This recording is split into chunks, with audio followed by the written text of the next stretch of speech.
आगा अवेस पठान साहब चाहींदसि त अव्हांजी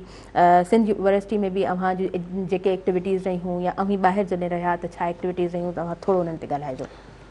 सिंधी यूनिवर्सिटी में बि असां ॾाढा एक्टिव रहियासीं सोशल एक्टिविटीज़ में जेके फंक्शन्स थींदा हुया या टीचर्स जेके नंढा नंढा कॉन्फ्रेंसिस रखंदा हुया उन में बि असां ॾाढा एक्टिव हुआसीं अटेंड कंदा हुआसीं ऐं सेखर त असांखे चइजे सिंधी यूनिवर्सिटी मां ई मिली जेकी असांखे इन शइ ते पहुचायो। जी बिल्कुलु बिल्कुलु ऐं बिल्कुलु हितां ई असां जी ज़बरदस्त। अच्छा और चाइना जी यूनिवर्सिटी ऐं उते तमामु एक्टिविटीज़ ज़ाहिरी ॻाल्हि आहे तव्हां पहिरीं बि थोरो डिस्क्राइब कयो त थोरो मुश्किल हूंदो आहे तमामु एक्टिविटीज़ खे खणी हलणु वरी स्टडी खे बि खणी हलणु सो उते जो एक्टिविटीज़ छा छा हुजंदियूं कल्चरल डे एंड ब्ला ब्ला जेके बि हुजंदियूं मां चाहींदसि तव्हां जी जी हुते मुख़्तलिफ़ फेस्टिवल्स थियनि था जीअं कल्चर फेस्टिवल आहे फूड फेस्टिवल आहे या ॾिसो हुते इहो आहे जो हुते दुनिया जूं एक्टिविटीज़ घणियूं आहिनि दुनिया जा हुते हर इदारो मौजूदु आहे जेको पंहिंजी फंक्शनैलिटी हुते ॾेखारे थो ऐं शागिर्दनि खे मौक़ो ॾिए थो जंहिं माण्हू दुनिया भर जा शागिर्द बि मौजूदु आहिनि जी ऐं उते तव्हांखे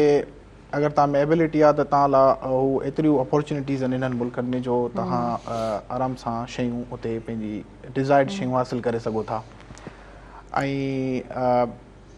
मां हिकिड़ी ॻाल्हि एड करणु चाहींदुसि त साईं तरबियत जी ॻाल्हि कई त तरबियत में मां सम्झा थो तव्हांजी ॻाल्हि ठीकु हुई त उन में माउ पीउ जी तरबियत बि हुजणु सुठी लाज़मी आहे जीअं हज़रत मौला अली जो कौल आहे जी जी त जॾहिं ॿारु तव्हांजो पैदा थिए ॿारु 4 सालनि जो हुजे त हुन जा तव्हां ग़ुलाम रहो ऐं जॾहिं ॿारु 8 सालनि जो थिए त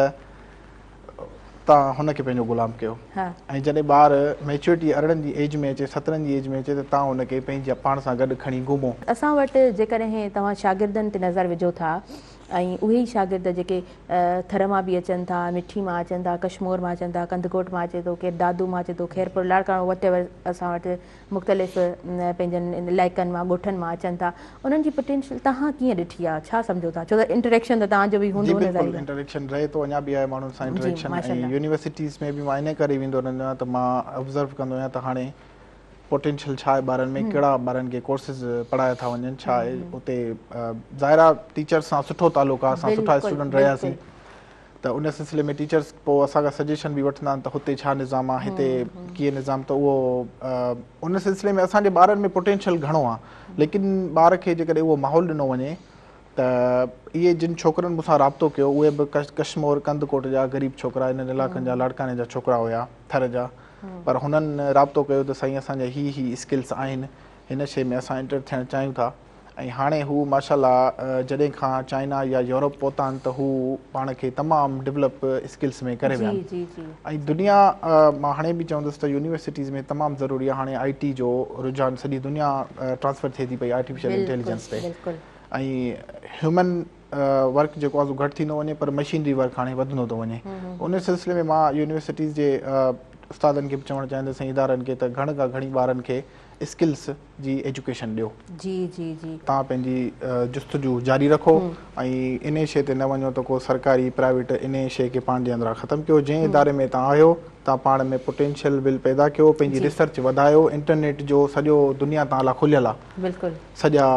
निज़ाम तव्हां लाइ ठहियल आहे तव्हां उन ते सर्चिंग कयो ऐं पंहिंजे लाइ हिकिड़ी बहितरीनु निज़ाम जी ॻोल्हा में लॻी वञो ऐं सॼी दुनिया तव्हां लाइ खुलियल आहे तव्हांखे अपॉर्चुनिटीज़ ॾियण लाइ